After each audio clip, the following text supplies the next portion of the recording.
Good afternoon, and thank you for joining us. Today is Wednesday, March 25th, 2026, and we are here in the Commissioners' Conference Room for a work session regarding our 2025 carryover with our budget office. And we're in the Commissioners' Conference Room in our Larimer County Administrative Services Building. I welcome you as the start of this meeting. I'm Larimer County Commissioner Jody Shabig-Nally, Chair of the Board of County Commissioners. I'm joined by my colleague, Commissioner John Kafalis. Commissioner Stevens is not able to join us today. She's down at the Capitol. And I just wanted to welcome you all. We are here along with our County Manager, Lauren DeVolker, and our Director of Performance, Budget, and Strategy, Josh Fudge, but he is a support guy today. He's going to turn this over to Matthew Bahanen, our Senior Budget Analyst. I think that's your title. Am I got that correct? Or your budget? Almost. What is it today? Or what is it now? Yeah, Matthew Bahanen. I'm the budget team lead. Budget team lead. Thank you, sir. And I'm going to turn this over to you. And thank you for sending us the slides ahead of time, and I appreciate both of you. And I'll let you introduce your colleagues. Yeah. So this is I'm joined with Alex by Alex Jordan, our budget analyst, and today we're talking about carryovers. Other places might call them reauthorizations or reappropriations. This is one-time or leftover funds from the prior fiscal year 2025 to bring them forward into the current year budget 2026. So our agenda today will review the carryover process. We'll review 2025 actuals. We'll show the general fund reserve forecast, and then we'll go through each of the carryover requests. As a reminder, we in our policy, the county manager has the authority to approve carryover requests for non-general funds, so everything outside of Fund 101, and also existing one-time general fund projects that had begun during the prior year, so 2025. The county manager can also approve carryover of restricted dollars. So if state statute says these funds are restricted for a specific purpose, and they can only be used on that purpose, then the county manager can approve the carryover or reappropriation of those projects. certainly, Commissioner Kafalis. Thank you, Madam Chair. Thank you, Matthew Bahanen. Can you give us examples of the two things you just mentioned? Yeah, there's the in the clerk's office, there's an e-recording fee. So I think it's a surcharge that they put on recording documents downstairs on the first floor in the clerk and recorder's office. And so that surcharge has to be used on upgrades to recording technology, and that's just in the state statute that those funds have to be used for that purpose. And so we have a little account for that, and that gets rolled over every year to be set aside for that purpose. That would be a restricted account. Yes, that would be for the one of the examples. What about a general fund, a one-time general fund project? What's an example of that? So if I think there'll be some examples here later, but you had funds set aside to purchase some vehicles, and then due to, let's say, a fire at an aluminum plant, hypothetically, a supplier for Ford could delay that delivery. Those one-time funds would need to be reappropriated and rolled forward to the next year. Thank you. Thank you, Matthew. Let's proceed. Yeah, so then the other category of carryover requests would be new general fund projects. This is sort of a second chance at the 2026 budget service proposal process. If those requests were not ongoing or not restricted in the prior year, departments still can request funds, but those projects would have to be approved, and we would need to receive direction from the county commissioners in order to move those budgets into those accounts. So sometimes we'll ask a department if it's a one-time expense for a medium-sized project, and we'll suggest that they, if we can't fund it as part of the budget process, that they go ahead and submit for this carryover process, because we are fortunate. Our departments and offices don't spend down to zero. They always turn something back. You'll see it's always pretty significant. And so we know that we'll have some unspent money from last year for one-time things. If I may, which is a very important point that for folks to hear, and that is that we incentivize department staff and department heads to be good stewards of the public funds. And in some organizations, I think, state government, wherever it might be, the idea is if you don't spend it, you lose it. And that's not the philosophy and the practice here. So that's very important. That's right. Thank you. Thank you, Matthew. Go ahead. Okay. Proceed. So we'll first cover the overall all funds combined 2025 budget versus actuals on both revenues and expenses. And so on the revenue side, when revenues come in below the budget, that is a shortfall. If revenues come in above budget, that's a surplus. It's the opposite for expenses. So if expenses come in below budget, that's what we prefer. That's a surplus, that's savings. And if expenses are above what's budgeted, that would be the shortfall. So the net of those two on the revenue side and expense side would be the net shortfall or net surplus.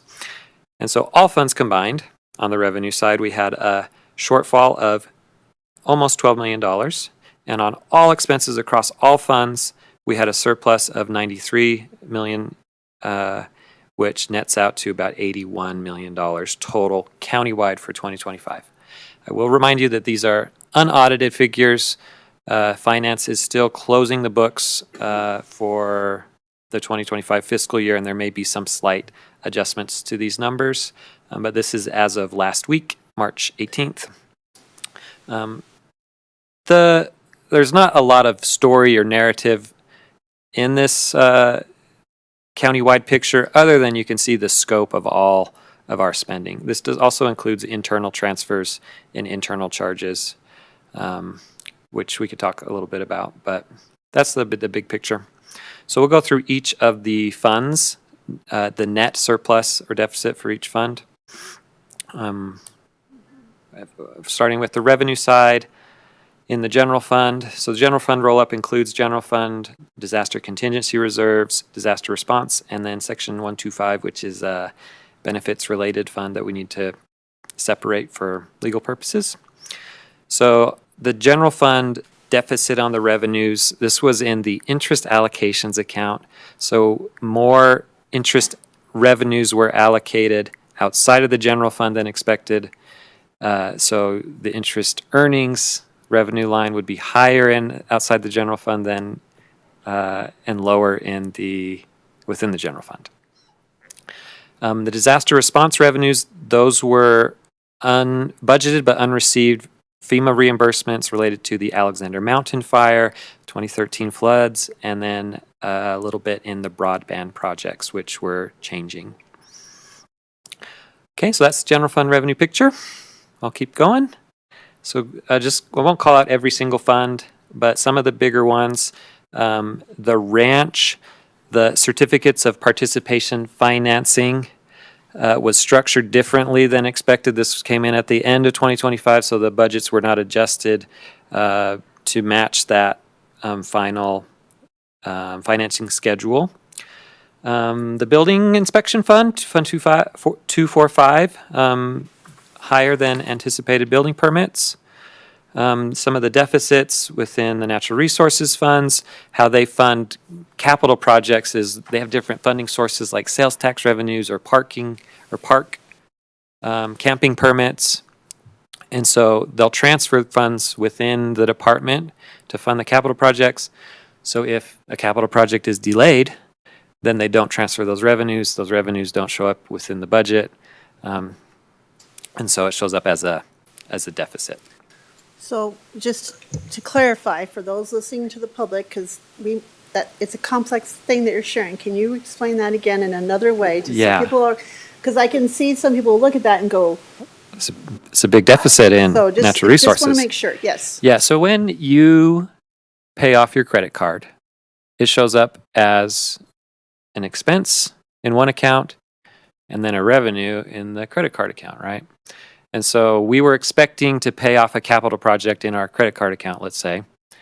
And that was a revenue budgeted because what we expect is what we budget. But because the capital project has not been finalized, that transfer didn't happen. So that receivable shows up as not having occurred. So it looks like in a fund that our revenues are short. When in reality, when you pay off your credit card, you don't receive or lose any more money than you had currently in the bank between the two accounts combined. So there's not really a concern there, but it does show up as a deficit. Yeah. Okay, I'll keep going. All the other funds, it can be confusing. So solid waste, Fund 300, this is an enterprise fund. This would be the landfill fees, right? Others, facilities capital, this is revenues we were expecting with the sale of the land of the old location. We budgeted those in 26. We're not expecting them to till 20, or budgeted them in 25, not expecting them until 26 with the finalized payment from the city. So there's a deficit in that facilities capital budget, but we will expect those revenues to come in eventually, hopefully this year. And then the other large deficit is in the ranch COPs. And again, that's just related to where those revenues were recorded between the ranch fund and the ranch COP fund, certificates of participation fund. Okay. So this is a little more helpful. This is all those same numbers, but by category. So taxes and assessments, sales taxes overall were a bit below budget, around 1%. And then property taxes were a bit over budget, which is good. It means our collections were on target. But that net turned out to be about $600,000 of a deficit within that category. Intergovernmental includes human services allocations and road and bridge capital projects, which some of those are shared by either cities or largely CDOT. Interfund transfers and sale of assets had a $6 million surplus. And then charges for services, the ranch, behavioral health, clerk and recorder were all above budget. And then, like I said, the solid waste was a little bit below budget, but that netted out to $2.4 million surplus. Okay, so that's all on the revenue side. On the expense side, this general fund surplus is what we'll be looking at for carryovers or turnback. So $7.4 million is about what we had been forecasting. We want to compliment especially the clerk and recorder's office for coming in $1.5 million below their expense budget. IT also did well. Engineering had about $600,000, $700,000 respectively. And like our county manager said, most departments did really well in staying within their expense budgets, especially in the general fund. The disaster response fund, again, related to those Alexander Mountain Fire, Cameron Peak Fire, we have these expected expenses related to paying the Forest Service for those air assets. We're still awaiting the final billing. And so those will be rolled forward into 26 and expected to be paid, but shows up as a surplus in 2025. Also broadband and ARPA projects that are still being closed out. Matthew, can I pause just a second and go back to the page with the revenue category? And I know you're kind of up, we're ahead, but this is just kind of still rattling in my head a little bit. But the taxes and assessments, you're saying we were down $500,000 than expected. Yeah. Yeah. Below budget. Yeah. So that category includes all of our property taxes countywide, so not just general fund, but also road and bridge, human services, health, and then all of our sales taxes for behavioral health, open space, the ranch, jail operations. So there's about $80 million in sales taxes and $200 million plus in property taxes. So all that together would be the property tax budget, and it did come in a little bit short. Okay. As a percentage, this is not a high amount, and $600,000 is a lot. But in perspective, of the county budget, it's a very small percentage, so. Yeah. It's something that, well, I'm sure you're going to get to that, so, Well, yeah. and we can talk a little bit now about sales tax revenues. Alex will speak to the economic forecast, but that being below budget, we try to budget sales tax conservatively anyway, so having it come in below budget is a concern about what the future holds, and does speak to where I think the consumer is at and the economy. We would be more concerned, I guess, if property taxes were below budget. We always anticipate a little above 99% collection rate. And so if we start to fall below that, that means people are not able to pay their property tax bill for whatever reason. And that is a economic indicator that we would be concerned about. So yeah, that is important to call out. I will add, the services that are funded through property tax are those voter-approved services. And they monitor this every month, every quarter. This is not a surprise. And so they don't overspend, assuming they're going to get every one of these dollars. They really monitor their activities in natural resources, the ranch, at the jail, and behavioral health. They maintain on the positive side of the balance sheet. This just means less money went into the reserve than we anticipated for 2025. It doesn't mean that we're in trouble. And I think an overarching statement is whenever you see a deficit in terms of revenue, we expected to get a certain amount. It either was delayed, or in the case of sales tax, didn't show up like we expected. In many of these cases, it's delayed. A lot of the intergovernmental stuff is delayed. So we are not running as in a deficit as a county, and I think that's really important for the community to hear. This is the plan. The plan anticipates a certain amount of revenue and a certain amount of expense, and you never hit it right on the head. So this is not an unusual thing to see a number of surpluses and a number of deficits in this report. Yeah. And Thank you. another piece of this story, intergovernmentals, the largest deficit on the revenue side. About $4.5 million of that is in human services. They budget according to the county fiscal year, of course, but their revenues come in on the state fiscal year. And so while they had a $4.5 million deficit on the revenue side, they did know about it and made adjustments on the expense side.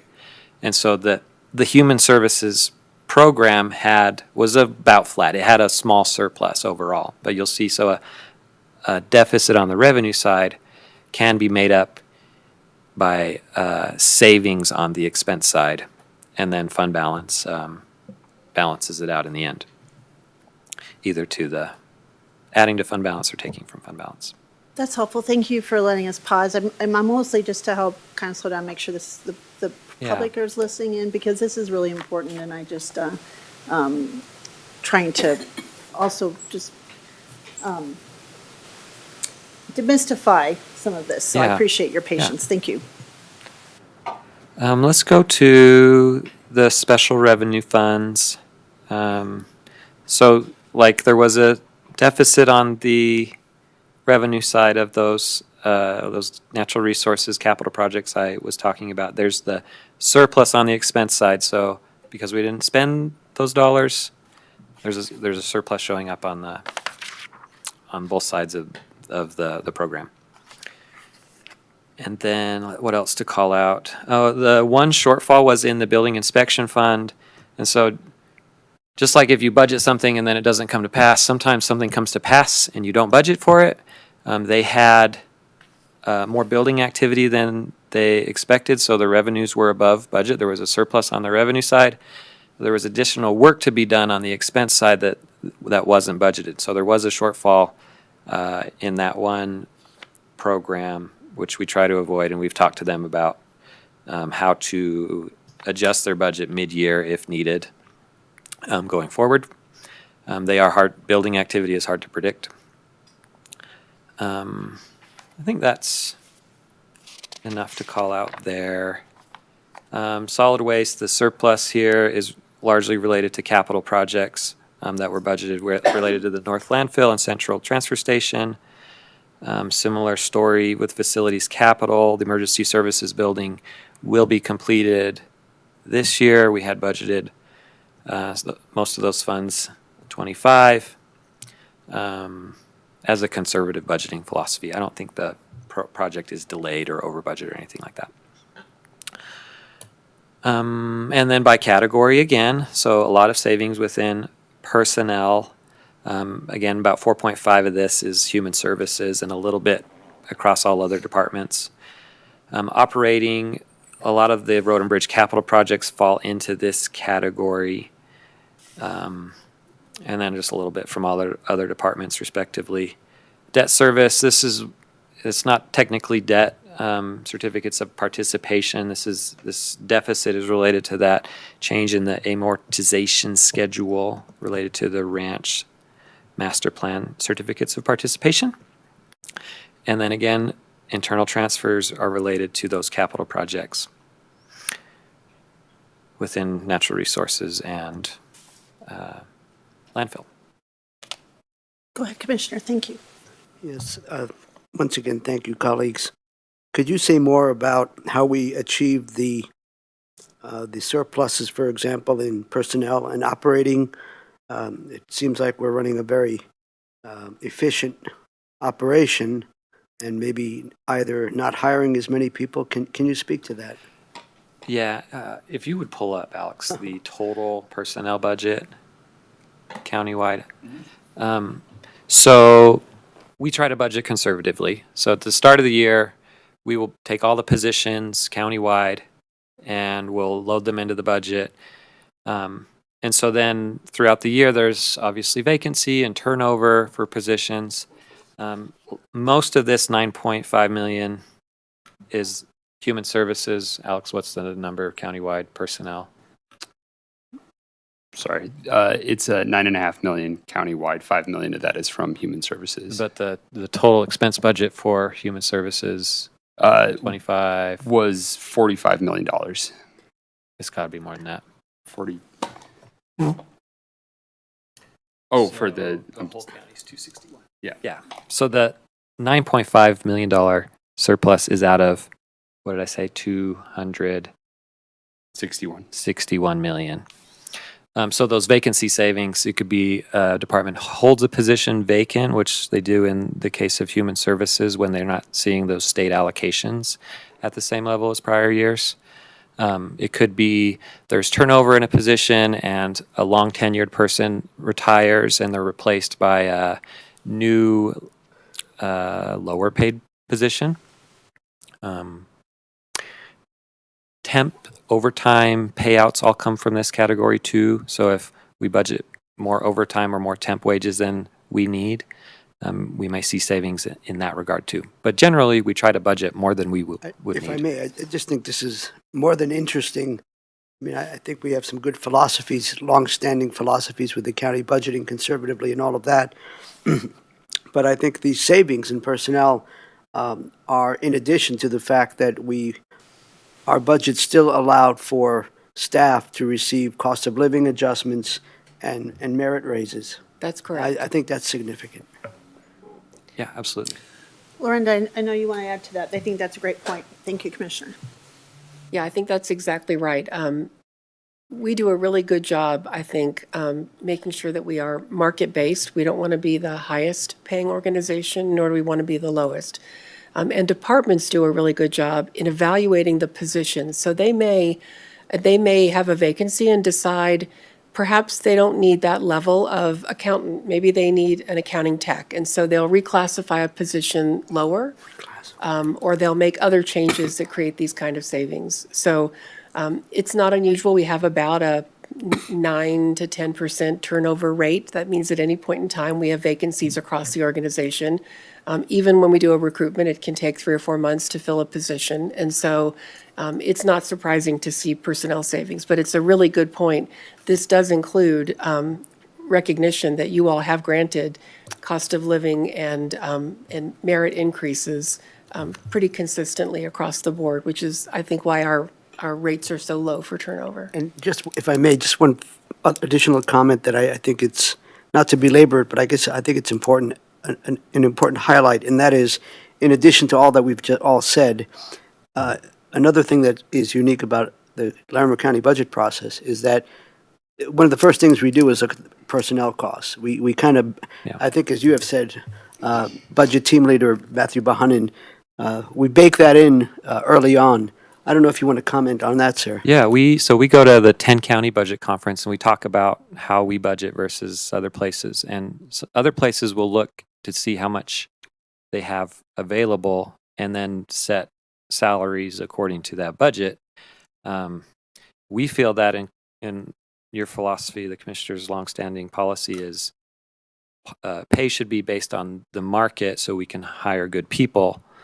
And then everything else will fit into the budget allocation. Would also point out forecasting is important, monitoring, regular reporting on what, we're in March right now, and so departments should be looking at their personnel budgets and seeing about 1/3 of their budget, or 1/4, I guess, used up through, the end of March. And you do have to monitor it or you are at risk of overspending. Thank you very much. Thanks for allowing me to make some of those points.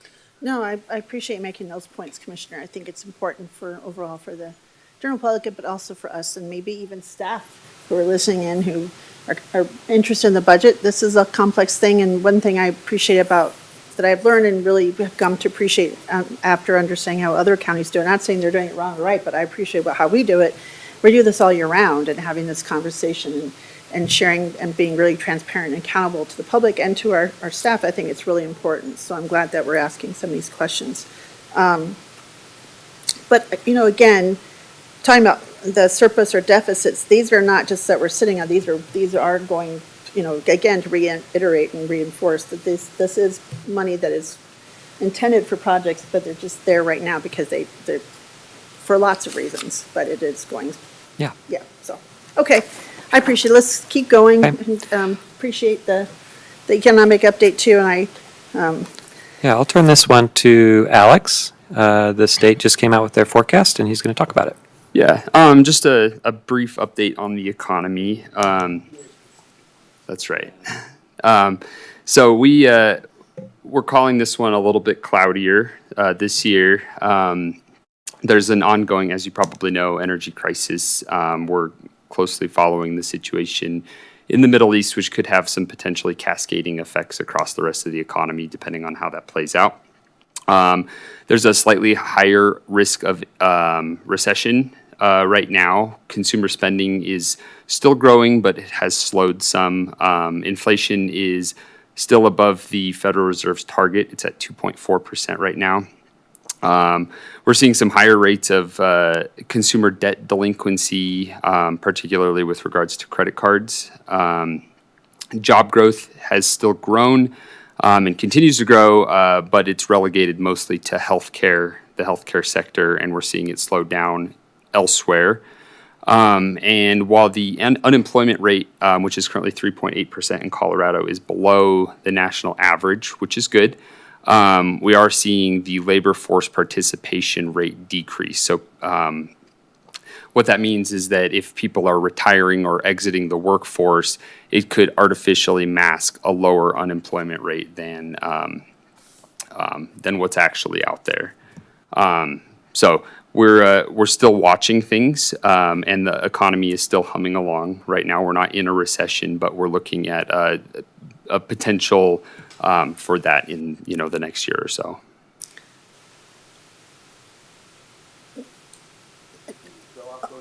okay, I appreciate that because I wanted to let you go first, but, I listen to some podcasts in the morning as I'm getting ready and feeding the chickens, all that stuff, which I do. And we know current conditions around the world, there's certain jumps in oil prices, gasoline, which I think will roll downhill for farmers. It's all just rippling out to impact all of us, which I think will probably maybe impact this economy outlook and how people are spending already. I'm watching how long can I skip this trip so I can save on gas, those kinds of things. So this economic outlook is based on maybe conditions that haven't really responded yet to what's happening now and what might be how this might influence future outlooks. I'm just wondering what you have heard from that about how to kind of adjust or prepare or think about how the last 2 or 3 weeks could be really. We assume from what I'm hearing on some economists and folks who are smarter than me I'm not saying smarter than you, but smarter than me on kind of, these big economic issues and kind of how it will kind of affect everyday working families and some of us as local governments as well. Yeah, absolutely. And a lot of these numbers here are, what we would call lagging indicators. So it takes time to collect the data on these things and to really determine the effects of, political situations and economic situations across the globe. So we're certainly not seeing in real time what these impacts are of things like the oil crisis in the Middle East. But we would expect those numbers to show up in future quarters and things like that. So we don't know necessarily in real time what is happening, but we can start to see, some cracks forming in certain sectors of the economy. Commissioner, thank you for letting me go first. I appreciate Yes. that. I have two questions, comments. One is, in terms of your sources of information, I know the quarterly revenue updates from the Legislative Council at the Capitol and the Office of State Planning and Budgeting. Do you also receive the information from the Common Sense Institute, which is a more on the conservative side research think tank? And I just saw an email from them that I have just read the title, Colorado Competitiveness is at a Crossroads. So my question there is, do you guys receive that? And if not, you may want to at least keep that in the mix as far as information. Sure. Called and I'll forward you the email. Yeah, I think I get it too. It's Yeah, really informative. Yeah, we'd be happy to add that to I can certainly Common Sense Institute. It's been around for a couple of years, more on perhaps on the conservative side, but they do have interesting analyses. Yeah, this information comes from, like you said, the Ledge Council and their updates to the JBC and the governor's office. They, in terms of implications, they talk about the high energy prices having a cascading effect on sales tax revenue and income. And so if the state loses income tax revenue, that the implications for programs that the county partially funds could be that the state shifts those costs onto the county. Also, our sales tax revenues might not be as high in future years as they have been. So thank you, everyone. Yeah. My other question is more specific to the county budget in a particular department. So the price of diesel fuel is kind of off through the roof, I suppose that's one saying. And a lot of our heavy equipment, our trucks and road and bridge, are fueled by diesel.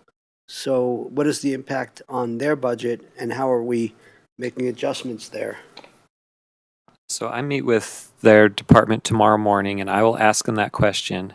How we do target increases is generally based on prior year adopted. But we have made exceptions for, if you remember, when the Ukraine war broke out, the sheriff's office came with a request for an increase in the cost of ammunition for training. And so we would treat that similar for fuel. So departments could come with like Road and Bridge could come with a request to say, your 2% increase on our operating budget is not going to cover the 40% increase in the cost of fuel. So they would submit a separate request related to that.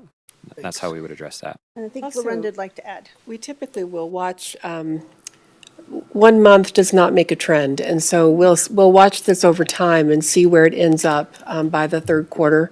We're not quick to transfer money to departments early on because they may be underspending in other places, and they do manage their expenses versus their revenue. So we will continue to watch it, hoping that this is not a long-term thing. If it is, they will do requests to augment their budget because they will need to do their basic work.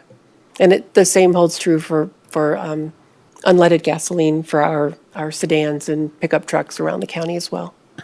All the more reason to move to electric vehicles where we can. Yeah. Just thought I'd editorial. No, but I do want to, if, and not to belabor this, but knowing that infrastructure that I've been hearing that's been destroyed or impacting global markets could take 3 to 5 years to reestablish. Certainly there's going to be long-term impacts and consequences that I don't know how we plan or prepare for that, right? And so I'm just, I'm sure you're all thinking about that, but it's been on my mind, things that we have carefully planned and budgeted for it and tried to, staff are very diligent. You all are just amazing, all the way down to every single person in this organization is very thoughtful and very good, very careful about stewards of public money. But I'm just, wondering,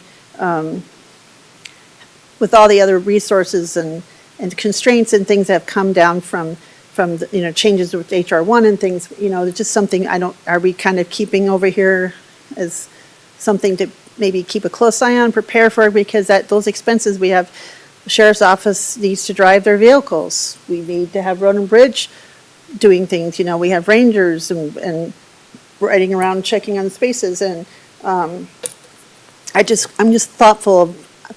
being thoughtful about, how this all impacts us and what we might need to think about long term. And I know you are too, but I just needed to say that because it's been weighing on me. What's this going to impact? I think it's going to impact all of us, and I'm sure you're thinking of it. But I'm just kind of curious do you have any ideas how we closely monitor that, or what source we kind of look at to help us? I don't know how you prepare for changing prices that we have no control over. So Yeah, I think our budgeting core philosophies still stay the same. We replace our existing and maintain our existing infrastructure and equipment before moving to expand. If we need to reduce our spending, we're still going through a reduction process with departments.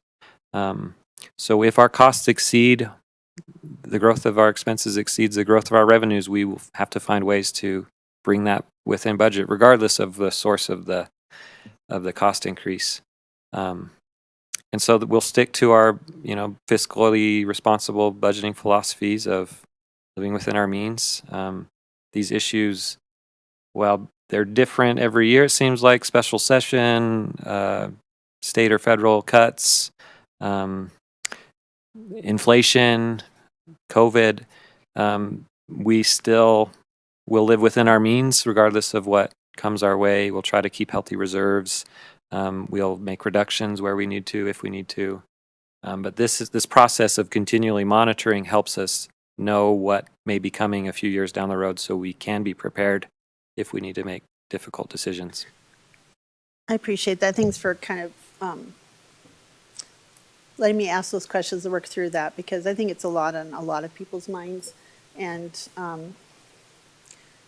where we serve the public, we have a lot of things where we're kind of the social safety net and things that we have to do, and so I'm just trying to, as being a commissioner, trying to think about short term, long term. What's this look like? So just kind of keeping that in mind. So thank you for answering my questions and letting me take this on a tangent. But it's kind of been weighing on me, especially this morning. So. Okay, well, let's keep going. These are important questions you all are asking. And I think what it demonstrates to the public is that you all are in tune with the budget. We do bring this back to you several times a year. And so the fact that you are as engaged as you are really helps us to set priorities for departments and offices, how funding works, how we reach out, how they monitor, because you are so engaged. And so we do appreciate that as well. Thank you. All right, Matthew. Proceed back on track. Good. Sorry, but I just had to. So. Yeah, so we'll show in a few slides the Green Mountain, the forecast of future reserves in the general fund. And I always hedge because the model can change, especially way out into the future based on what you assume. So here's what we're assuming. Regular increases in annual expenses and revenues. There won't be a reappraisal this year, right? We did that last year. So the only additional property tax revenue will come from new ads. So if you remodel or if you build something, and that gets added to the assessed value. Moving in the 2027 at reappraisal, that number of growth is really important. Its property taxes are the county's largest revenue, and we're estimating a 3% growth with that reappraisal. Can I pause you there, Yeah. Matthew? I want to remind the public why we're having to make reductions with the revenue cap and the structural deficit that it's created for a lot of local governments. Could you just briefly take that pause? It's not that we were running with things that we're run pretty lean, but these are kind of forced reductions from that revenue cap and the structural deficit it created. Can you? Right. If you remember COVID years, the property values were increasing dramatically. The state assembly over a number of sessions, regular session and a special session, responded by decreasing assessed value of property and also capping the growth of property tax revenue for local governments. And so now we're subject to those caps, and the legislation is still in effect, and it was future dated, some of the reductions. So for example, next year, the commercial assessment rate will go down from, I think, almost 27 to 25, which is relief for the property tax, the taxpayers of, especially of commercial properties. But that comes out of our budget. And so whatever growth in value in the actual value is offset by reduced assessment rates.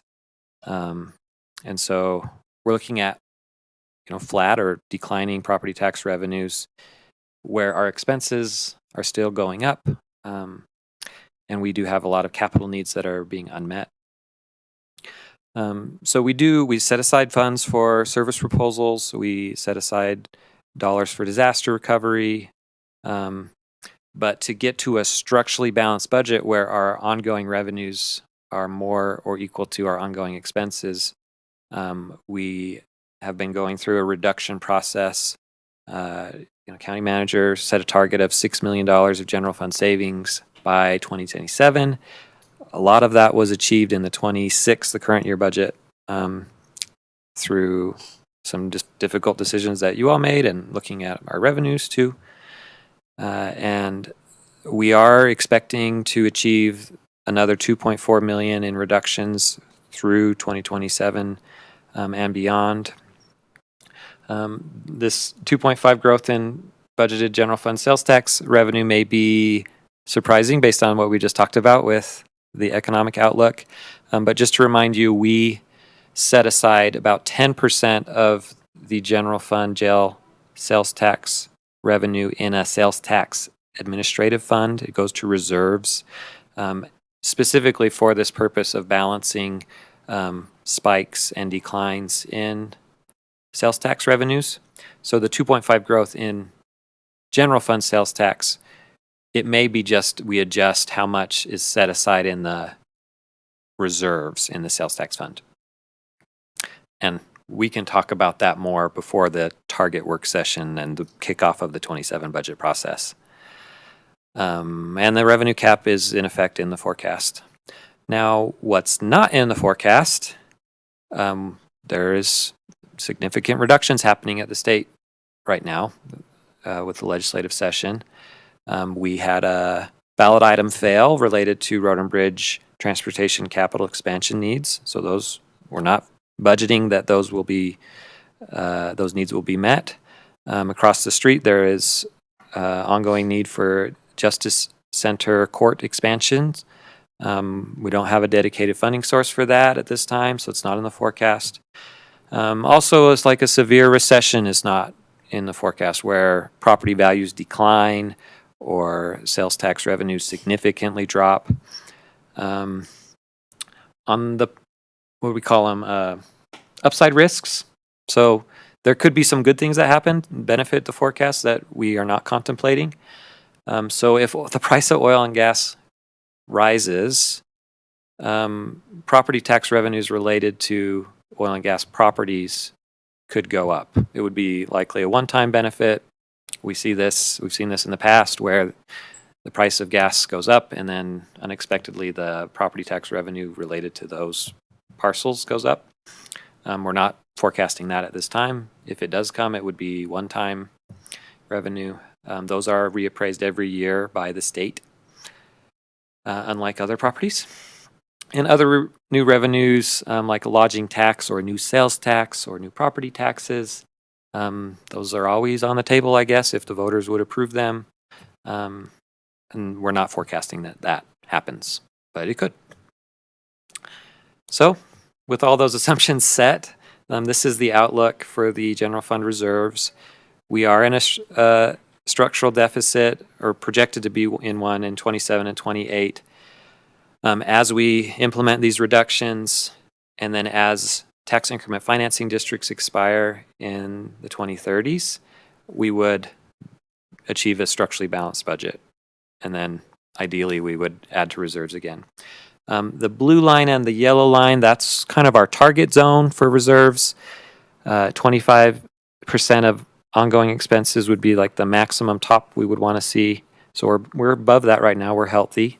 The minimum would be 10% of ongoing expenses in the general fund, and so that we want to stay above that if at all possible. Any questions about this chart and the story it tells? Commissioner Kafalis. Yes, thank you, Madam Chair. Please say more about the reference to tax increment financing. I think there are two urban renewal authorities that will be, the TIF from those will be expiring, and I think that's around 2034. So could you say more about that and how that means we'll be getting more revenue to cause the Green Mountain to go up? And also, I believe that the jail-related certificates of participation will expire. The payments we're making on that, $6 million, whatever it is a year, that will expire around 2034. So the combination of those things is how much of that is contributing to the rise at that time. Yeah, that, okay. So to address the tax increment financing districts first. Typically, those are set up for 25-year terms. So in the early 2000s, around 2004, 2005, the Timnath and Centerra, I guess they're called urban renewal authorities, were set up. And those authorities use tax increment financing, which means they set a base and then any growth above that base, that incremental growth, the taxes from all tax authorities, including the county, the school district, are diverted within those areas back to redevelopment. And usually there's some debt financing that happens with that. But ever since that date to today, the growth in the assessed value of those urban renewal authorities, the property taxes have been diverted from the county to those authorities. And that dollar amount, I believe, is around $10 million a year now for Centerra and Timnath, which are the two largest. And I think there's about 9 or 10 total urban renewal authorities. So Timnath and Centerra, they expire at the end of the decade. So around 2030, I think was the first year for the tax increment financing revenues to return, which really helps balance this forecast. And then the other piece, which you mentioned, the jail certificates of participation, those were 15-year debt or financing issuance. They were issued in 2018, 2019. So 2034 would be the last year that we make those payments. And that's about a $5.5 million payment. So if we, doing nothing within the next, I guess, 10 years, we will see another 15 million annually come back to Larimer County, which currently being diverted to other jurisdictions or to the debt financing. So I'll add Thank you here, kindly. that's a great explanation. What you're seeing here is not, this is not a crystal ball. What we do is we make a series of assumptions based on how we're going to spend, based on historically what we've done, what it's cost us to provide services. The rebound you see is directly related to those things. It's not that we've suddenly reduced services in those years, or we're expecting a larger property tax rate. It is those returning expenses that we are currently having to pay or are being diverted back to the county. But again, not a crystal ball. So lots of changes can be made that make this look very different. You all could reduce spending in areas that would move it up. You could increase spending in areas that would move it down. What we try to do is paint a picture so that you can take a long view of county spending and what we expect. But we know that assumptions we're making are not entirely accurate because you can't be accurate that far out.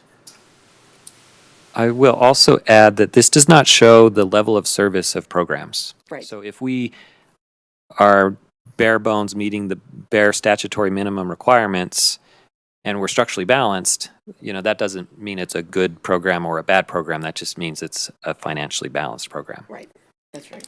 That's another great point, and thank you for adding on to that. I think you really, and appreciate that question, Commissioner. I think that was a really good part of our discussion, and I agree with well stated. So, Mike, really before you start going on to the disaster contingency, and I see that we dripped down below the 10% line there, just briefly. I'm assuming that we would make adjustments before it went below the line because that's statutory, but also, as I understand it, but I know it's not, like you said, exact. But the disaster contingency, in light of the conditions and blowing through a record for the warmest day for this day by 8 degrees, I think. I haven't looked at the recent temperature in the last hour or so, but I think earlier slide you had said that was a $5 million disaster. And so I know it's conservative, but this is the stuff of my nightmares, is just another mega fire. We've already had 2 fires that our sheriff's office and others and fire departments have kept so well under contained, but I know we're looking at the Nebraska fire, impacted my long old time family home, all those other things. It just, $5 million to me is a drop in the bucket for a major disaster. So that account would shrink very quickly this year. Again, thinking forward and ahead, I know there's no crystal ball, but I just want to put that on the table for the public and everyone, because that disaster contingency could easily disappear in one incident quickly. Would that be a fair assessment? Absolutely. Yes. In fact, I think it could take more than the dark green line to really truly recover from a disaster if we don't have federal and state support. I think that is right. And that's another reason for my concern. We've seen 2 other areas of Colorado in the last year, a major fire and major flood did not get federally declared emergency, so they're not getting funds or recovery help. That's right. And I have waited to ask them questions until I felt like they could maybe respond. So I'm sure they're very stressed out about it. And we know the state is all of a sudden looking at the projections for this year also went up to 1.5 billion in the whole, because of, it's all these conditions, right? So the cavalry's not coming. We are the cavalry, and we have a wonderful track record of having funds on hand to respond and start recovery right away. And I know it took us 10 years to get full reimbursement from FEMA last time for the 2013 floods. So I'm assuming if we knock on wood, it would be great if nothing happened, right? But we're just have all these conditions that we have to think about that. So if we do have something, along with us responding, and it's all hands on deck when we have something big.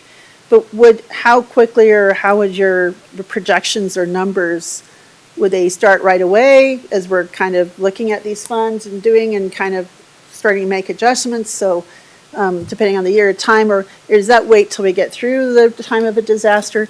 I mean, how do we quickly assess conditions for the budget after what I hope doesn't happen this year?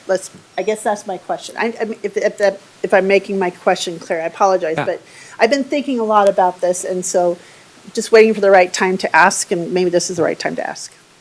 So I think the process typically is Lori Hodges will come in and talk to you and give an estimated budget, and then you'll direct an appropriation at that time.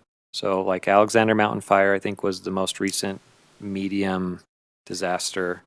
You allocated 1.8 million, and we would drop the forecast at that time. I remember the Black Hollow debris flow, and we had a meeting, and that was $7-8 million debris, because that hadn't been declared yet. The other one was, I think, and we had federal help then, but that was 2 years ago. But I remember the debris flow when we had to authorize that $7-8 million window for the debris removal, which thank goodness everyone was so creative and were able to do some things on site that brought that way down. So that would be something, depending on whether it's a state or federally declared, which I don't think we'll get. I'm not counting on that. So that would how you would immediately reduce the productions right away. Yep. And then it has that ripple effect through the budget. Yeah, and so like this shows everything that's budgeted and everything that's appropriated plus $5 million on something. The Cameron Peak Fire, I think, was above 10 million. The 2013 floods was north of 100 million. So a lot of it depends on what FEMA will reimburse, what's declared and not. It also depends on, obviously, you have to respond to the incident in real time. You cannot wait on response.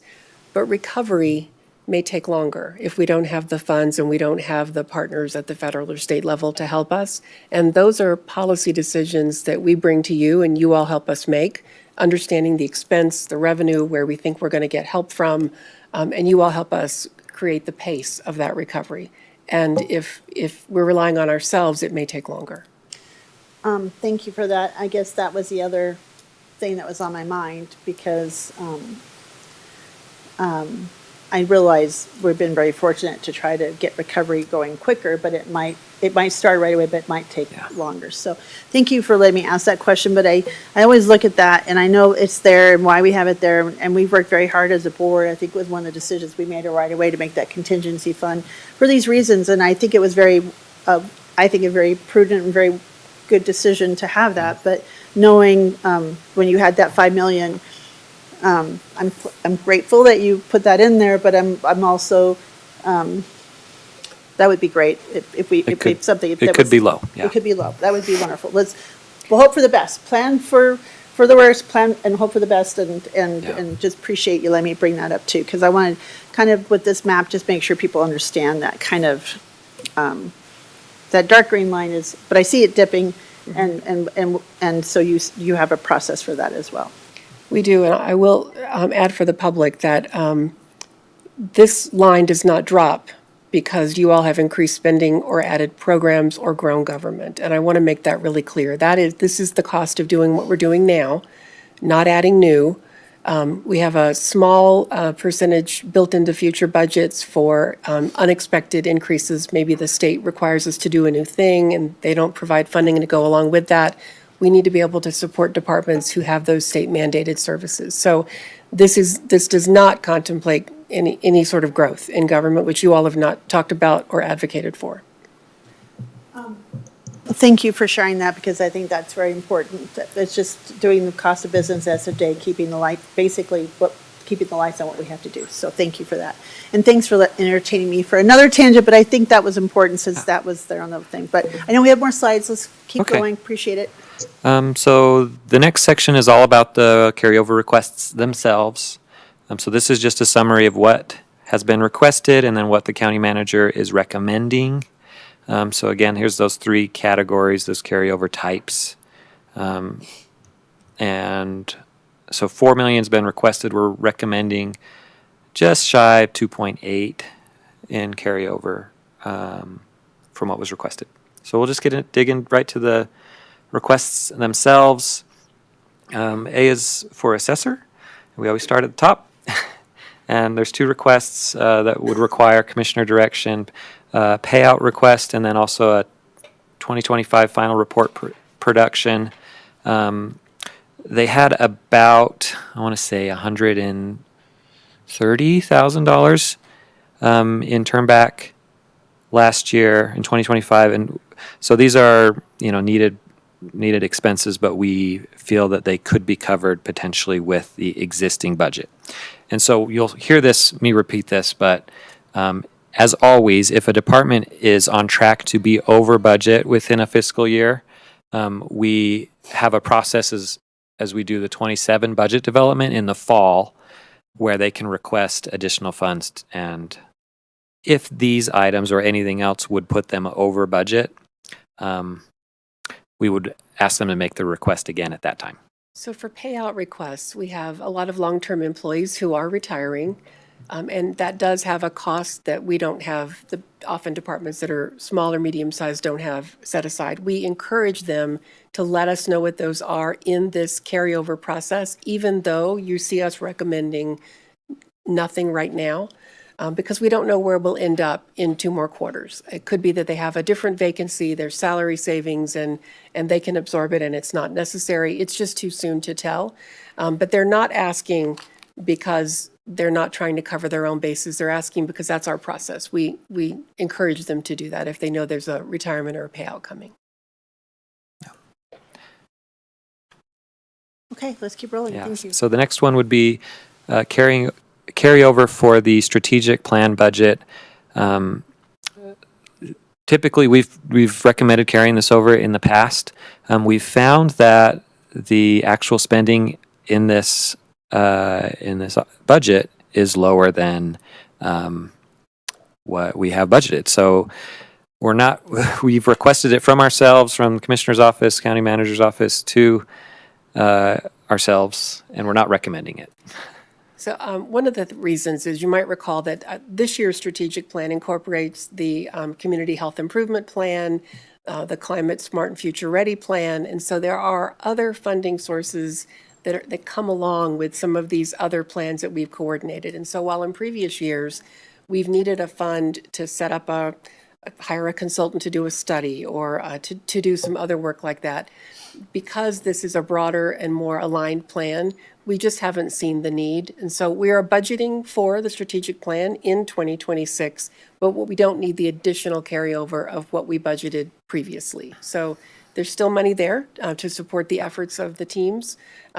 We just don't think we need this going forward. The next one is public engagement services for $175,000. This is to do outreach to the community about their priorities. I believe we've signed a contract already, and so we are recommending that this move forward. The next one would be from the Office of Performance Budget and Strategy. There is a period of transition with the Human Services Department and new state and federal requirements. And so this position, this is Joe, who you may have met at our office get-togethers. This is to fund his limited term position. Most of his funding is coming from reallocating existing resources within the department, and then this $30,000 would be the recommended difference to keep him on to continue that work through this transition. Once we hear from the state and the federal government what the requirements are for qualifying people on SNAP benefits and on Medicaid, understanding the baseline, how do we currently process, and what changes can we make, I think will be very helpful to the department. The next one is a one-time request for bike parking amenities at 200 West Oak and 1501 Blue Spruce. $50,000 has been requested. Speaking with Abby Stapleton, the actual amount might come in below this. We're recommending that this be funded using interest earnings in the facilities capital fund. So funded outside of the general fund. Be a recommendation on that. The bulk of this will go toward the Blue Spruce. It'll be a secure, covered area. Employees would love to ride their bikes to work, and that would alleviate some of our parking issues and certainly improve air quality. It's one of our employee goals, but they don't have a secure place to park bikes right now. Okay. Some other projects, community development has a request, and this was a service proposal in 26 to digitize microfiche files. 75,000 has been requested, and we're recommending this move forward. It should improve efficiency and provide a service to customers trying to do research on parcels and historical documents. The second request from community development is related to code compliance cleanup. They did have a service proposal related to this that was approved as part of the 26 budget. So what they've committed to do is use these funds which have come from, I believe, when we have a settlement or a court-ordered payment to reimburse code compliance for the work that they've done. They received those funds, and so these came in at the end of last year, and they're used to do further cleanups in the future. So they'll use these dollars before tapping into the general fund service proposal if they need it.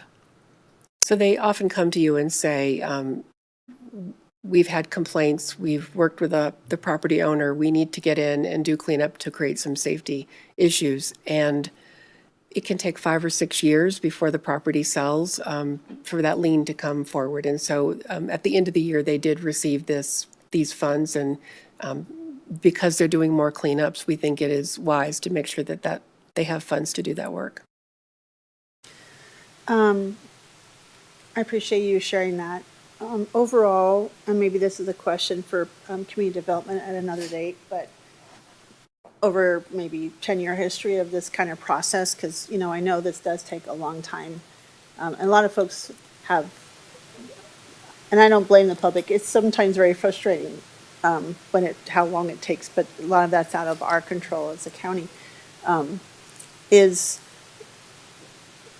Over time, over the 10 years of all these cases, do we feel like a majority or most or if not all of the funds are recovered for what we spend, or is that something we have to kind of budget for, is that we don't always maybe get 100% of what we spend, or maybe we get more? I don't know. I'm just curious what the overall what that looks like, because there's costs with legal costs, and maybe things take longer or harder than we thought. And I'm just curious. I mean, that's a question for another day, but since this does impact the budget, and it could be a question for another day, I'm just curious about that. We can follow up with them on that. What we've experienced lately has been a cash flow issue. So where they used to get funding in and then they could use that same funding again, they sort of recycled those dollars. We're not seeing the funding come in quite as quickly as we did before. And so we think they have a good plan. They are fiscally responsible. They won't use the new money before they use the money that is from previous work that they've done. Thank you. That's helpful. I mean, it's a different question. I just know that I have in the back of my head heard how some things have been delayed, and so I'm just curious. So thank you. But whenever you get it, I'm sure all of my maybe colleagues would like to hear all of it. I mean, that's accurate. We had the service proposal last year, and we asked a lot of these questions, and it was the funds were running out. So this was a surprise. It came in at the end of last year. So if there are other cleanups that need to be done, it's got to come from this pot of money. I'm not saying Yeah. I question. I'm just more curious, But because it's something I definitely think it's important to have. Yeah, there, we can do a little follow-up memo on that one. especially for when it's a life and health and safety of the public. If we need to Yeah. respond quickly, that we need to have the funds to be able to do that. So, thank you for Yeah, again. yeah. I'm a curious commissioner. I think, no, just, I mean, to your point, I think the work does get done as quickly as possible, but then there is a court involved for us to recover our money Yeah. for the cost to do the remediation or and so that court process is what delays delays something. it. I think the code compliance team, there is Oversees. general fund-based support, Yeah. but for those expensive cleanups, Yeah. it takes years even to recover those funds. Phenomenal team with such a small budget, small team, but very, they and I know they love their jobs because I see it all the time, and they work so hard, and there's so many things, and talk about boots on the ground, important work. Yeah. So, thank you. So another one, completely different program and direction. The Community Justice Alternatives Department has a fingerprinting machine that I believe was either donated or they received it as part of a grant. And it's time to replace it. And the county has a capital replacement program, but to be a part of that, you need to buy in for the first time when you add an item. And so this donated or grant-funded fingerprinting machine is at the end of life. And to replace it, we need the $30,000. The coroner's office requested a carryover of $130,000 for salary increases and an additional FTE. We're not recommending that at this time. We are recommending that in the 27 budget development process, we do a zero-based budgeting process with them. So, Alex will get with their finance staff to review their workload, how many autopsies and investigations they have to do each year to see if the current funding is adequate. We haven't seen a big increase in the number of deaths or investigations that they've had to perform, and so we're just not recommending this at this time. And I have talked to the coroner about this, so this is not a surprise to the coroner. He understands that we'll want to go in and just take a look because maybe we are underfunding his office. It's entirely possible. This is not a lot of money. We need to look at competitive salaries, so HR will be part of this. We'll look at their expenses, and he is open to coming in through a zero-based budgeting process. So he's a willing partner, and he knows that we're recommending nothing at present until we go through this process. And I appreciate that. I don't know if you had, I didn't see your hand, Commissioner, but I think what you all just stated is a great example for the public that when we talk about increases, we have a very good system of bringing HR and looking at, studies and numbers and data and trying to, is part of this budget process and things that I have just said how much I've grown to. I appreciated it before, but I've grown to appreciate it even more deeply. And I just, what you had just shared, Miranda, I think is a fantastic example of what happens in this process. It shows that, again, I think we're very, very prudent and good stewards of taxpayer money. So I just wanted to kind of put a pin in that and emphasize that. So thank you for sharing that. Thank you. Okay, so the next two are related to payouts again, long-term employees within engineering and financial services. Our recommendation's the same for all payouts. We have a fund set aside if a department will be put over budget due to an unexpected payout. And so what we'll tell these departments is monitor your budget over the summer, and if in the fall these payouts come in at levels that are not sustainable within your budget, and we suspect, especially with engineering, that there may be some additional appropriation needed. It may be lower, hopefully, than the $213,000 that was requested here, but we would address it at that time in the fall. Okay, fleet. They have requested a new internal fuel site be built at or around the sheriff's administrative building at Midpoint. We've done an analysis of internal fuel, which we purchase wholesale, fleet purchase wholesale, and then is purchased by the departments through fleet at these internal sites. And the price differential that we get wholesale versus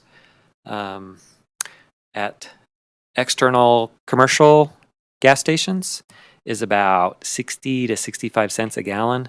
And so we believe the sheriff's office could save about $100,000 a year, and a few other departments at around Midpoint, if we had provided a more convenient internal fuel location nearby. So we are exploring other options than just this internal county fuel site, especially being able to access the City of Fort Collins Police Administrative Services building on Timberline, which is pretty close to this location. So what we would recommend is, yes, fund this carryover request, but we will continue to explore other options. And if we can work out something with the City of Fort Collins where we have access to their internal fuel and the price is good and we are able to get the data with our commercial cards and everything works, then we would not spend that money even if we budget for it. Any questions on that, or you want to add anything, Lorinda? Yeah, Commissioner. To add, do you want to go, let Commissioner go first? The only thing I want to say is that when we closed our Vine Street site, there is not a closed site for the sheriff's office. So this isn't them being irresponsible. This is just, there isn't a close fuel site available. And so opening a replacement fuel site on Midpoint makes a lot of sense if necessary. And it does save us the commercial card fees, the additional charges whenever we use a gas station. Commissioner Kafalis? Thank you. I think maybe Lorenda's comments might have at least partially answered my question, and that is, this proposed fuel site at Midpoint, is it just for sheriff's office vehicles, or It would be for all county vehicles. everything that's over there at Midpoint could? Largely, I mean, sheriff would be the bulk of it, but human services, elections, community justice alternatives, probation, coroner, they're all in that area. And it would provide diesel fuel as well as regular? Think we would do just gasoline. Yeah, it would not be a Gasoline. diesel site. It would just be a gasoline fuel Yeah. site. Yeah, the diesel is for the heavy equipment and all Right. that, yes. Right. Thank you, Commissioner. So you answered, again, like just Commissioner Kafalis, you answered some of my questions there. And that being thoughtful, I'm wondering how we track that to show that maybe it paid for itself in the long run. Because I'm also wondering, by doing that, they don't have to, I mean, I know they're doing gas stations, but maybe because it's closer or kind of a site they can plan, maybe we might reduce some of their miles traveled, or I don't know. I'm just curious about that, and maybe save on greenhouse gases, which are some of our goals, but also maybe before and after a shift might be a better time instead of mid-shift. And so I'm wondering, in the long run, is it saved because there's the miles to travel to the gas station or not might be saved, and also maybe they won't be traveling to find a gas station and save on greenhouse gases. I don't know how we measure that, but there might be some unintended benefits that would maybe help. I mean, I certainly support that, because I do think, I've often wondered, because we don't have that other site, and I know sometimes when we return cars back here, it's hard to maybe get to those other sites because they're so far away. So I think this, in a gas card, gas station is those fees can be expensive. And I saw some state patrol cars stop at a gas station, I-25. I think that's different. They might have to be a lot further. But I was thinking, back of my head, now I can't think of anything. It's just, I have to think, I wonder how much that cost. It's just everything, being a commissioner changes how you look at everything. Yeah. And so I'm wondering how, taking this opportunity to maybe look at how we can look at, from the climate sustainability office, and then also just the cost-wise, just kind of over time, we might get a return on that investment. I think this is an investment, in my opinion. So just It is. that's what I'm thinking of it as. I think that's exactly the right way to think of it. And I think this is another example of how the budget team works with departments and offices, in this case Fleet, to see what are our expenses, why did they go up this year? It looks like they went up because we're using commercial stations.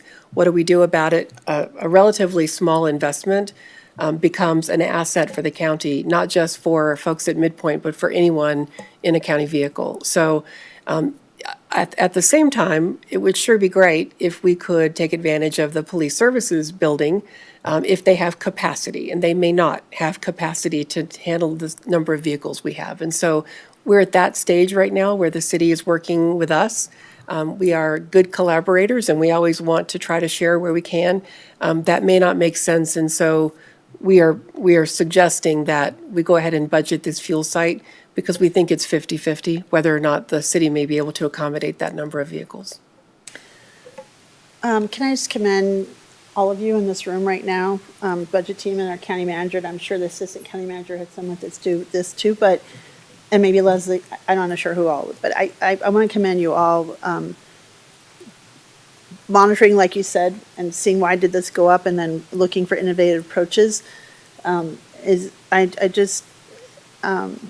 always say I say nice things, but this is another reason why you are all so valuable, and the things that you're doing, Matthew and Alex, a great team, and Josh, you're over there quiet, but you know you're all a mighty team, and this is for the 3-person team along with the leadership for the county management.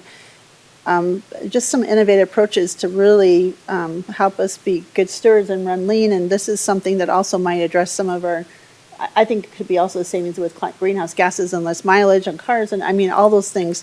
So I just have to just take a note to say, wow, just really cool that this is something that popped up. And I do view this as an investment. And maybe however it comes out with the analysis, the 50-50, certainly I appreciate also the partnerships that we have nurtured and built to maybe this is a win-win for a lot of ways. So I just needed to kind of make that comment. Thank you. Thank you. Okay. So we have some requests from Human Resources. The first few we're recommending that they be absorbed within their existing budget. If we look back to 2025, their total turn back, which would be their surplus, was more than what was requested here. So we feel and hope that they would be able to cover these and would direct them to come back in the fall through 27 budget development if not. The 2 requests that we are recommending would be the telestaff scheduler software. This is to help schedule shifts, especially at the sheriff's office and community justice alternatives. We hope and believe that this is another investment where if we can improve the way we schedule shifts at the jail and security at community justice alternatives, we can save on overtime. So this $387,980, the bulk of it is one-time implementation costs. So working with the vendor, working with IT to put the software into place, and then the ongoing cost for licensing would be about $80,000, and so we would build that into future targets for human resources. This is a common type of scheduling software that's used in other 24-hour operations. So I think city police departments, that sort of thing. We've largely done this kind of manually in our sheriff's office. It makes it difficult to track some of the time related to emergency response and recovery. This kind of module would make it easier to track where they spent time and how to ask for reimbursement should that be possible. But most importantly, what it does is it sets a rule for who you call first for overtime for which position. So you have a deputy who calls in sick that day, and rather than have a lieutenant fill that shift, which is or a sergeant, a more expensive position, it will first try all the deputies, and it will send out a kind of an automated message. And it really is standard practice across the industry for these 24-hour operations. And we have a sheriff who is interested and willing to participate. Of course, CJA is very interested. They've got the same kind of issues. Supervisors have to get on the phone and start making phone calls. This would alleviate that problem and help us manage the cost. And I just want to say, I think, being in EMS and other systems associated with my family, but other systems are already doing this. Yes. And I know this well. And so texts go out or calls, and so it's not only, and like you said, this sector, but other sectors, I think, as well, just to kind of help with, I mean, in the long run, saves money because you're not having staff time and it's maybe another investment, it sounds like, so. I think that's exactly right. You know, one of the things when we showed the graph for the reserve account, we have capacity now to make investments so that we can save in the future.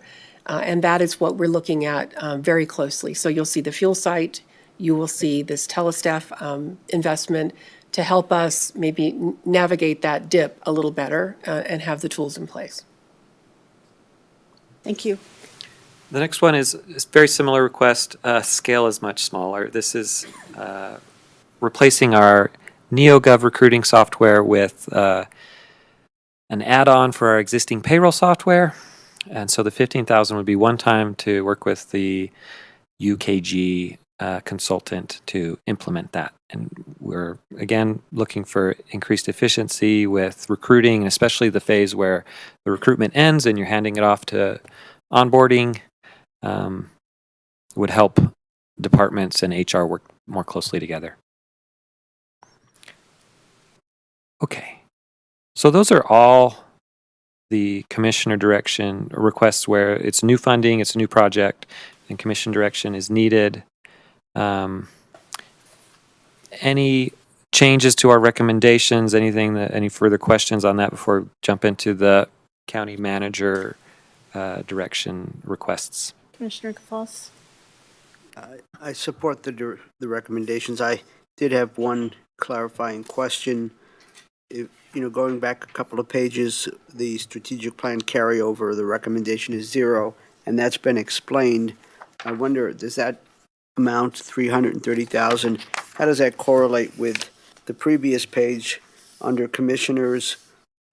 Requested 1.7 million, and you all are recommending 1.1 million. Is 380 coming out of that? Is that where that? It would be not recommended, so it would Right, be. so that's, the 380 is part of that difference in what was requested and what you're recommending. Yeah. But 380 doesn't add up, 1.1 plus 380 doesn't add up to 1.7. What's the rest of that? 1 point. Do you know what I'm saying? Yeah. So the 1.1 recommended is all of these requests recommended in the second column there. So like from the 175 public engagement services, the 30,000, the process improvement position, code compliance, all of these requests that we just reviewed, I believe they add up to 1.1 million, although I do sometimes get math wrong. Okay, all right. I'm fine. No, I support the recommendations. Okay. So I was misunderstood. I support all the recommendations. I have no, I think I made my comments known, and I think that I look at some of these maybe in the long run investments. So I appreciate all the explanations, and I don't have any concerns. Okay, and we plan to follow up with Commissioner Stevens too Yep. at a later time. And I appreciate that. Thank you. Yeah. Okay, so just to review the requests and recommendations that require county manager approval.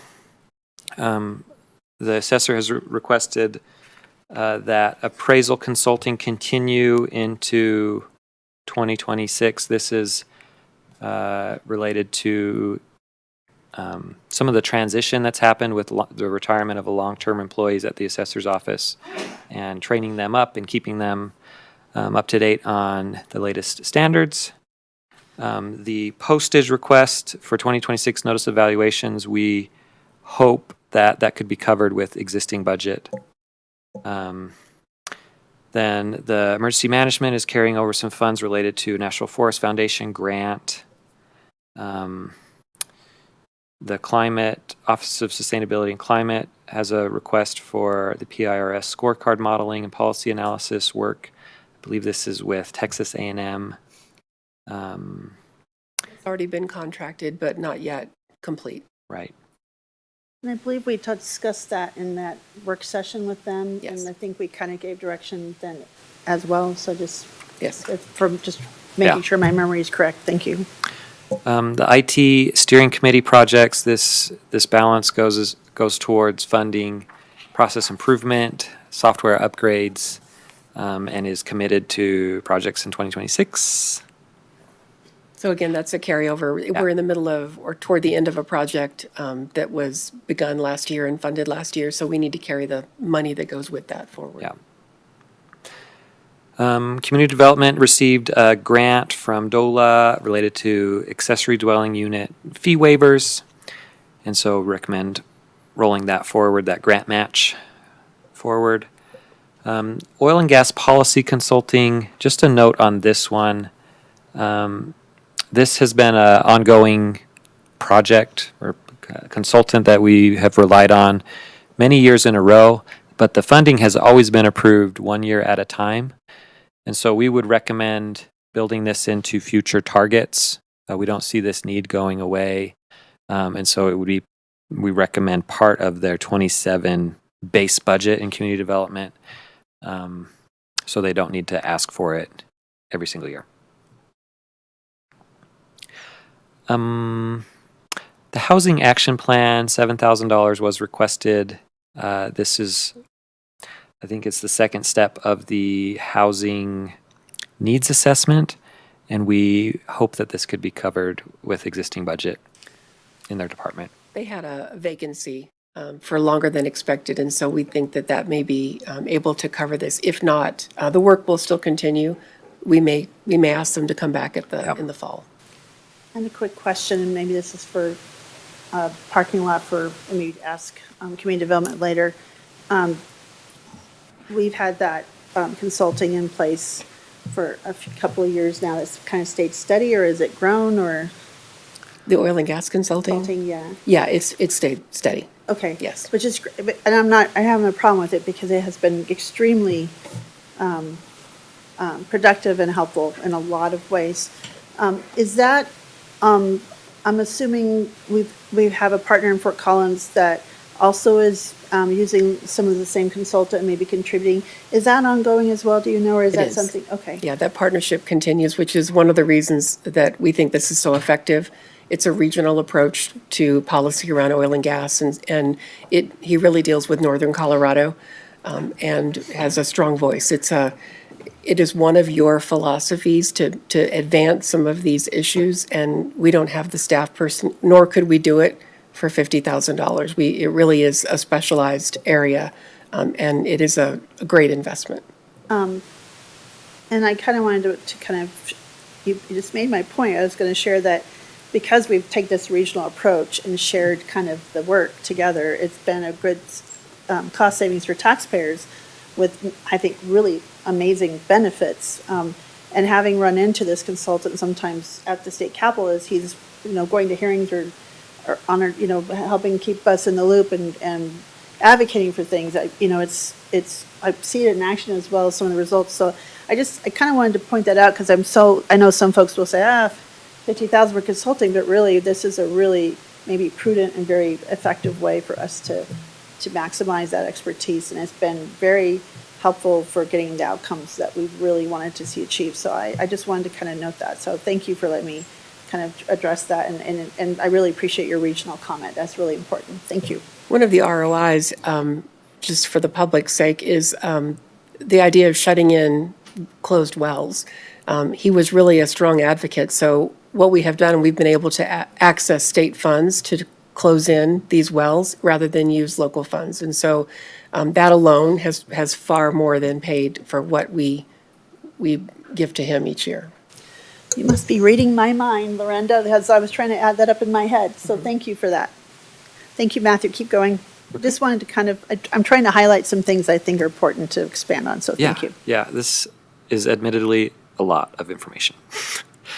So the 3 requests from engineering, development review, permitting, consultant support, and transportation master plan. To finish these up, we feel like engineering can use their existing budget.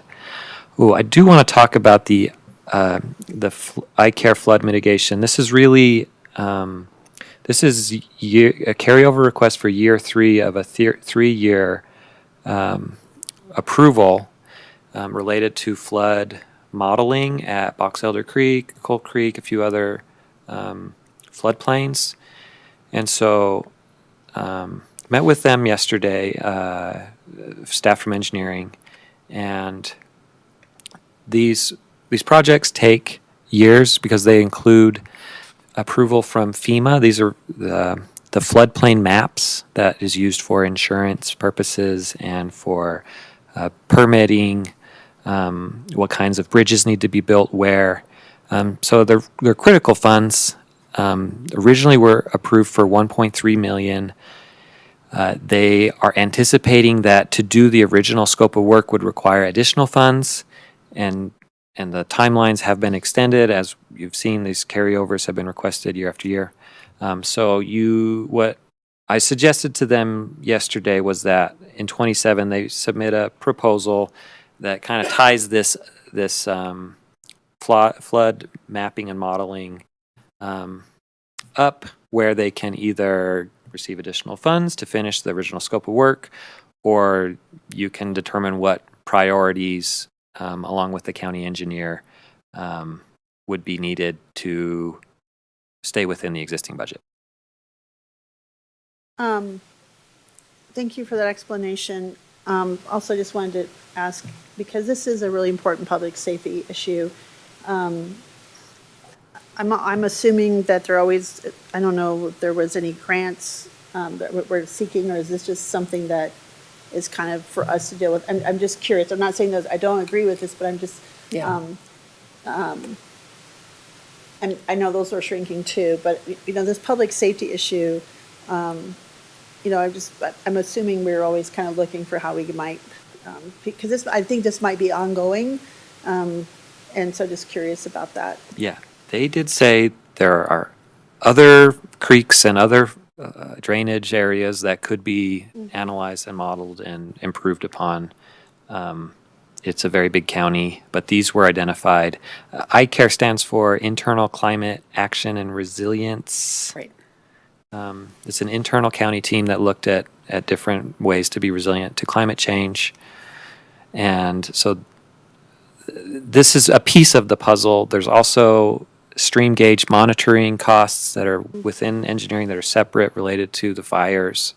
But that discussion, I think, needs to be revisited about what the commissioners want to do with this issue. So this particular project was budgeted, and so these are funds carried forward because we're in the middle of the process of modeling.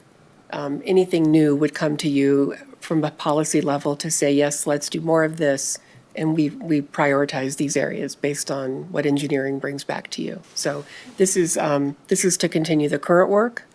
There's always more work that could be done. It's a good question. And also just, we have we have still the largest wildfire in Colorado history, large area that is still impacting some of these drainage. And I know we're getting to the point where it's getting a little bit less risk, but there's still Alexander Mountain, some other ones that we have some modeling or some concerns, and stream flow gauging. So, that's another, thing that could change or add or I just know this is, public safety is not something we want to ever That's right. not put attention to. So I just want to share, but thank you for explaining that. Yeah, just want to lay the groundwork that this may come back, will likely come back in a future budget request. And it's a very expensive thing to do. Okay. Just to go through the last few projects, a few smaller ones that could be covered with existing budget. The Americans with Disabilities Act carryover. This is to complete work, I believe, at the Justice Center that's ongoing, related to bathrooms, I think, accessibility across the street. And then here's that example that I brought up at the very beginning to answer your question, Commissioner Kafalis. We have vehicles on back order. Those were purchased and ordered in 2025, and so we're recommending rolling the budget forward to 26. The initial fire attack module request. So this we're not recommending because they typically what happens is they do a lot of mitigation work over the summer, and then are reimbursed for those costs. So the request is to backstop in case because it's up to them to find those contracts and that work. And if they don't have those contracts, then they're not doing mitigation work. And so that our recommendation for this request is that they return in the fall if those revenues don't come in. They have come in the past, 5 or 10 years that I've been at the county. They received $206,000 last year for this type of work. So again, we would look for a request in the 2027 budget development if the revenues don't come over the summer. So they'll contract often with an HOA, a community in the mountains to do mitigation work, and rather than hire a private company, this attack module will come in and do that mitigation work, and then they get compensated for that work. So that is how it's worked in the past, and we want to make sure the sheriff understands we support this work, but we want to see how much revenue comes in before we allocate funds. I think that's a wise step. Thank you. Okay. Okay. Then here are the two requests related to restricted carryovers. There's that e-recording technology fund that I mentioned. This eventually, we've been told, could support the replacement of their recording systems. And then there is a small restricted fund within the district attorney's office related to diversion for just over $8,000. And to sum it all up, here's how the math works. You start out with your beginning balance. This is how much you have in reserves at the start of the year. So at the start of 25, we had $75 million. Then the actual revenues and the actual expenses came in. We had a small surplus, so we added close to $4 million. And so what you end with in 25 is what you start with in 26. You repeat the math. We have budgeted revenues of $239 million, almost $240. Budgeted expenses with the carryover, we still have a surplus of about $3 million. So we would add to our fund balance once again in 2026 as we head into 27. Take a look at the chart again. Any other questions? I have the upcoming steps for the budget and the commissioners. Budget kickoff really happens in this May initial target work session. And then we have some retreats. We have some work sessions over the summer, and we work on the budget into the fall, and we do it all again next year. Any other questions or anything to add, Lorenda? I think we'll start with Lorenda, if you don't mind, and let her kind of wrap this up, and then we'll go to you, Commissioner.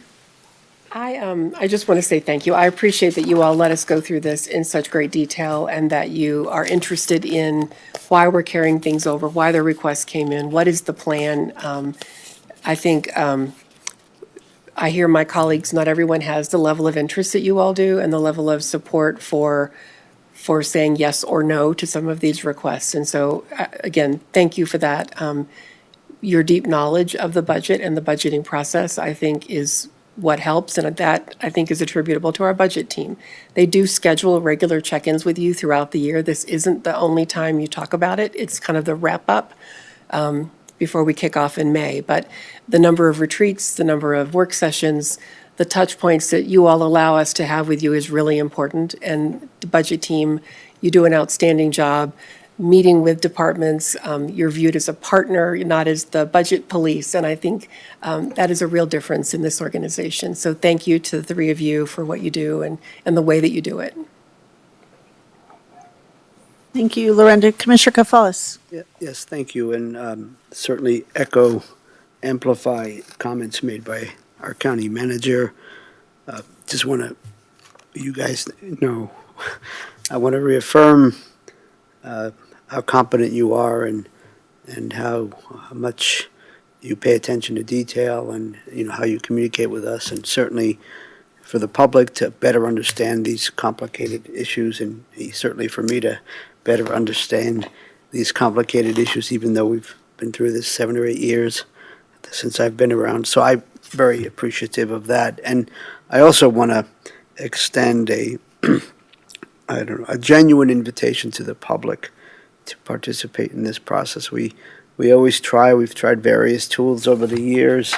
Somehow we can't get the budget to be as exciting as necessary, but we'll continue to brainstorm and keep inviting folks to participate. Everything pretty much is public, and we need people's inputs in terms of how we should be spending money and how we can be more efficient and effective as a county organization. Thank you for listening. Thank you, Commissioner. I like how you worded that echo and amplify. I echo and amplify your comments, sir, and what Lorenda said. I like how you stated that.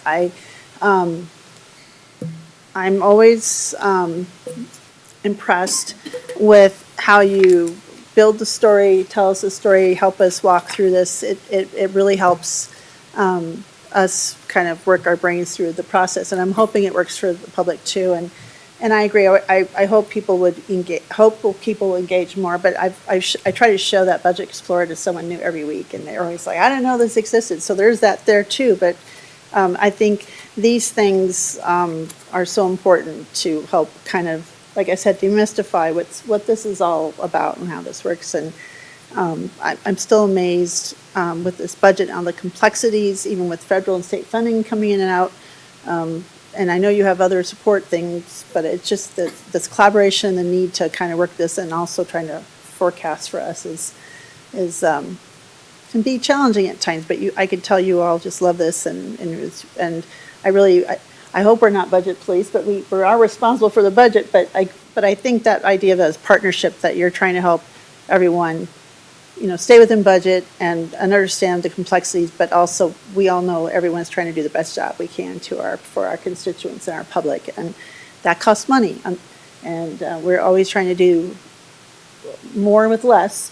And you guys, like just examples we've shown today, just amazingly find innovations and things to help us do a better job every day, which is a good goal to have. It's not like we're doing anything wrong. It's just changing conditions. We can keep striving to stretch more with the dollar, which I think that's where everyone's at right now at every home. So I just wanted to commend you all for a great work session. Maybe I'm just a geek about this stuff, but this is pretty cool stuff. So I'm just continue my deep appreciation about you all and the work that you do. So, and Lorenda, thank you as well, because this team wouldn't be empowered to do the work they do and make those relationships without support from our county manager and her office. And I just think that resonates, again, showing we're so fortunate to have her and how you do this process and build this so it's a team. And I know the service proposal process, you guys said in this room a lot. But that's important, and it's also making sure the employees feel valued and heard and know that, we hear them, we see them, and we know their work is extremely important in all areas. So I just wanted to just commend you all, including you, Lorenda, just for a great session. And I know you'll get with Commissioner Stevens, but it's great work, and thank you. So unless there's other comments, I think at 3:18 we are adjourned. Have a wonderful rest of your day. Thank you. Thank you.